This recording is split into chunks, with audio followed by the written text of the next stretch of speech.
Assalamu alaikum, dear student. My name is Professor Abdurrahman, and today I will tell you about and we will discuss about a poem that is Ledger by William Henry Davies. इसको start करने से पहले दो तीन चीज़ों को मैं आपको सामने डिस्कस करूँगा कि ये पोएम किस पैराडाइम के अंदर लिखी गई और इस पोएम को लिखने का मकसद क्या था। विलियम हेनरी डेविस की अगर हम अपनी पर्सनल लाइफ को देखें और अगर उसकी हम बुक सोल डिस्ट्रॉयर को पढ़ें तो हमें काफ़ी सारी जो है उनमें से एल्यूजन मिलेगी, काफ़ी सारी अंडरस्टैंडिंग मिलेगी कि ये पोएम जो है क्यों लिखी गई थी, क्योंकि उसकी अपनी लाइफ किस तरह गुजर रही थी और वो नेचर के साथ कितना एसोसिएटेड था और नेचर के साथ वो कितना कनेक्टेड था। इन तमाम चीज़ों से हमें ये पता चलेगा कि उनके इस पोएम को लिखने का मकसद क्या था। अगर हम लेजर को देखें तो लेजर फ़रासत के लम्हात को कहते हैं और इसके अंदर दो किस्म के जो है डिस्कोर्सेस जो है एनालाइज होंगे। एक जो होगा वो ये है कि he would talk about the intellectual things and other thing is a worldly gain, intellectual gain and worldly gain. कि हमारी जो मॉडर्न आदमी की जो लाइफ है वो इंटेलेक्चुअल गेन से कैसे जो है आरी हो गई है और वर्ल्डली गेन की तरफ किस तरह राग़िब हो गए हैं, और ये दोनों चीज़ें एक दूसरे के बाउंड्रीज होते हैं। मतलब ये है कि एक दूसरे के को रिलेटिव होते हैं जो साथ साथ चलते हैं। मॉडर्निटी को अगर हम देखें और इंटेलेक्चुअल थिंग्स को देखें तो ये दोनों कैसे चलेंगी, ये नहीं चल सकती, क्योंकि मॉडर्निटी जो है वो आपको आगे की तरफ प्रीच करते हैं, जो इंटेलेक्चुअल अप्रोच जो होती है उसके अंदर विजडम और सगिस्टी पाई जाती है। तो अब हम इस पोइम को स्टार्ट करते हैं कि इस ज़िंदगी जो शुरू का स्टंजा है वो इसी तरह ही करता है कि ज़िंदगी का क्या फ़ायदा, what is this life full of care, कि ज़िंदगी का क्या फ़ायदा है जो हमारी परेशानियों और तकालीफ से भरी हुई हों। We have no time to stand and stare. मतलब क्या है कि क्वेश्चन अरेज किया जा रहा है इस पोइम से कि उस ज़िंदगी का क्या फ़ायदा है, what is this the benefit of this life if it is associated with the earning of money and worldly affair and worldly pursuit. तो उस ज़िंदगी का क्या फ़ायदा है जिसके साथ हमारे पास अब ये जो है, ये जो गेन है ये वर्ल्डली गेन है, कि उस ज़िंदगी का क्या फ़ायदा जो कि हमारी टेंशन और तकालीफ से भरी हो। जबकि we have no time to stand and stare, अगर हम इन लाइन्स को देखें तो ये हमारी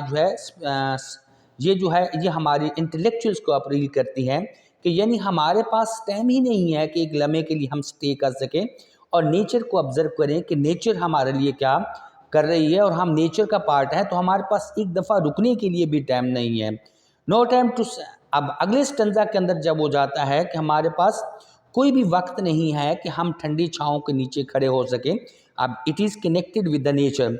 तो as cow and sheeps have a lot of time, जैसे कि काउ और शीप्स के बाद जो है वो बहुत ज़्यादा वक्त है कि वो एक लम्हे के लिए देख सकें, एक लम्हे के लिए ठहर सकें और नेचर का हिस्सा बन सके। लेकिन मॉडर्न मैन जो है वो अपनी ज़िंदगी में बहुत ज़्यादा मसरूफ़ हो गया है, उसके पास इतना भी वक्त नहीं है कि वो एक लम्हे के लिए ठहरे और देख सके।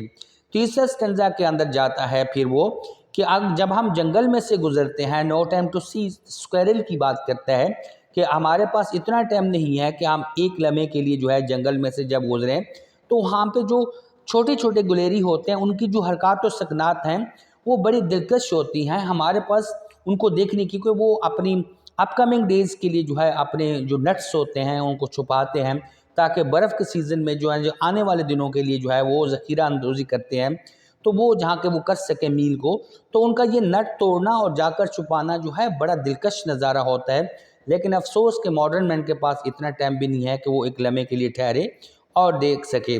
फिर आगे की तरफ जाते हैं कि कैसे वो अपना जो है नैरेटिव और हम अपना जो नैरेटिव कैसे बिल्ड करता है कि एक इंटेलेक्चुअल के और दूसरा जो है दुनियावी गेन के दरमियान जो चलता है। और दूसरा ये कहता है कि हमारे पास इतना टाइम भी नहीं है कि हमारे सामने जो है उसने यहाँ पे पर्सोनिफिकेशन का अमल यूज़ किया है कि हमारे पास जो है इतना वक्त भी नहीं है। तो ब्यूटी की बात की है तो हम एक खूबसूरत लड़की जो जिसका डांस जो है बहुत ज़्यादा अलोरिंग है और बहुत ज़्यादा अट्रैक्टिव है, और उसका ये अमल जो है और इस खूबसूरती का असर जो है उसका डांस है, और उस कैसे वो अपने पाँव हिला रही है और उसका डांस जो है वो कैसे दिलकश है। लेकिन मॉडर्न मैन जो है वो अपनी दुनियावी गेन के अंदर इतना ज़्यादा मसरूफ़ हो चुका है कि उसे इस तरह की जो खुशी है और इस तरह का जो खूबसूरत मंजर है उसके सामने खूबसूरत लड़की का डांस करना, क्योंकि अपोजिट जेंडर को यहाँ पे अट्रैक्ट कर रहा है। और ये नेचुरल फैक्ट है कि ब्यूटी को इसलिए उसने यहाँ पे जो है पर्सोनीफाई किया है कि ब्यूटी की तरफ हर आदमी अट्रैक्ट होता है, लेकिन मॉडर्न मैन जो है उसे ब्यूटी के साथ कोई सरोकार नहीं है, नेचर के कोई सरोकार नहीं है, बल्कि वो अपनी ज़िंदगी में इतना ज़्यादा मसरूफ़ है कि वो सिर्फ अपनी ही लाइफ को और दुनियावी गेंस को जो हासिल करना चाहता है, क्योंकि वो आइडेंटिटी के साथ बिल्कुल जुड़ चुका है। अगर हम आगे जाते हैं तो वो कहता है कि उसकी जो स्माइल है, नेचुरली बात है, जो होंठों से निकलने वाली जो है स्माइल है, वो उसका जो रिफ्लेक्शन होता है हमें आँखों में नज़र आता है। मीन टू से दैट जब हम खुश होते हैं, हमारी खुशी जो है वो हमारे होंठों से निकल कर हमारी आँखों में कन्वर्जन जो है होती है, कन्वर्ट होती है, तो उसका ये अमल बड़ा दिलकश होता है। और इस दिलकशी की वजह से उसकी आँखें भी ऐसे लगता है कि हँस रही होते हैं। लेकिन अफसोस यह है कि मॉडर्न मैन अपनी ज़िंदगी में इतना ज़्यादा बिजी हो चुका है कि उसके पास इतना वक्त भी नहीं है कि वो एक लम्हे के लिए जो है वो ठहर सके और उस खूबसूरत लड़की की जो स्माइल है, मुस्कुराहट है, उसको देख सके, और जो कि बड़ी दिलकश है। लास्ट जो है, लास्ट स्टंजा के अंदर जो है वो अपने कपलेट के अंदर जो है ये एक बहुत ही शानदार अपनी कंक्लूड करता है कि सेम वही चीज़ रिपीट करता है जो कि उसने क्राइसिस जनरेट किया था शुरू के अंदर, पहले लाइंस के अंदर। तो लास्ट लाइंस के अंदर जो है उसका वो निचोड़ निकालता है, और उस निचोड़ के अंदर ये कहता है कि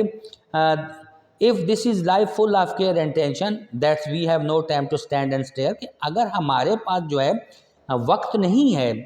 एक लम्हे के लिए नेचर का हिस्सा बनने के लिए, उसको देखने के लिए, तो इसलिए हमारी ज़िंदगी जो है परेशानी और तकलीफ से भरी हुई है, because we have cut off from nature. हम नेचर के साथ कट ऑफ हो गए हैं, नेचर जो कि हमारे लिए बहुत अहम है। तो हमारी जो मॉडर्न थिंग्स है, मॉडर्निटी है, इनोवेशन है, न्यूनेस है, उसके अंदर हम इतने ज़्यादा एंग्रोस्ड हो चुके हैं कि हमें जो है नेचर से उसने कट ऑफ कर दिया है। तो ये दो अप्रोचेज़ हैं, और एक जो है वो आपके इंटेलेक्चुअल अप्रोच है इस पोएम के अंदर, और दूसरी पोएम्स के अंदर इस दूसरी जो है वो फिज़िकल गेन्स की बात कर रहा है, वर्ल्डली गेन की बात कर रहा है। तो इस पोएम के अंदर अगर हम थीम देखें और प्राइसेस देखें तो सबसे बड़ा थीम जो है वो मॉडर्निटी है, उसके बाद नेक्स्ट जो है वो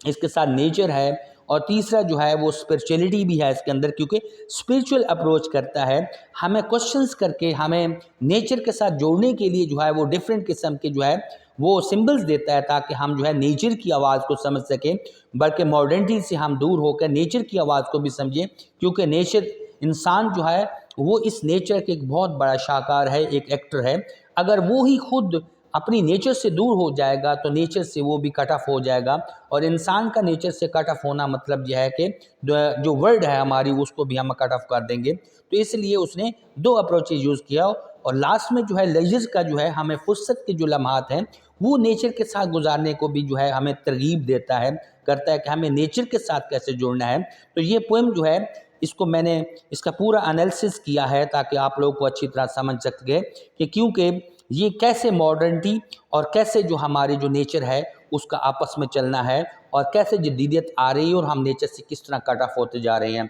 उम्मीद है कि आपको ये पोएम बहुत, इसका जो मैंने एनालिसिस किया है आपको पसंद आई होगी, और अच्छा भी लगा होगा कि मैंने क्योंकि एक एक लाइन्स को जो है किया है। आपकी कुछ सजेशंस हो इस पोएम्स की बेहतरी के लिए और मज़ीद इसके इंटरप्रिटेशन के लिए, तो आप हमें लिख भी सकते हैं, आप मैसेज भी कर सकते हैं, हमें मेल भी कर सकते हैं, जो कि मैंने दी हुई है। तो हमारी बेहतरी के लिए आप अपनी सजेशंस भी दें, और बीइंग ह्यूमन मुझे मेरे इल्म और के मुताबिक जो कुछ था मैंने पेश किया। और हमारा चैनल जो है AR स्मॉल टॉक जो है वो इस तरह की एजुकेशनल जो है चीज़ें पेश कर रहा है, तो आप हमें सपोर्ट करें और हमारे चैनल को सब्सक्राइब करें। और इसके साथ साथ हमारा दूसरा चैनल जो है जो कि खेलों की खबरें देता है, टीम स्पोर्ट है, हम खेलों के तज्ज़िया और एनालिसिस करते हैं, उसको भी आप सब्सक्राइब करें और अपनी आरा के बारे में हमें लिखें। Thank you so much for watching these both channel. अस्सलाम वालेकुम, अल्लाह हाफिज़।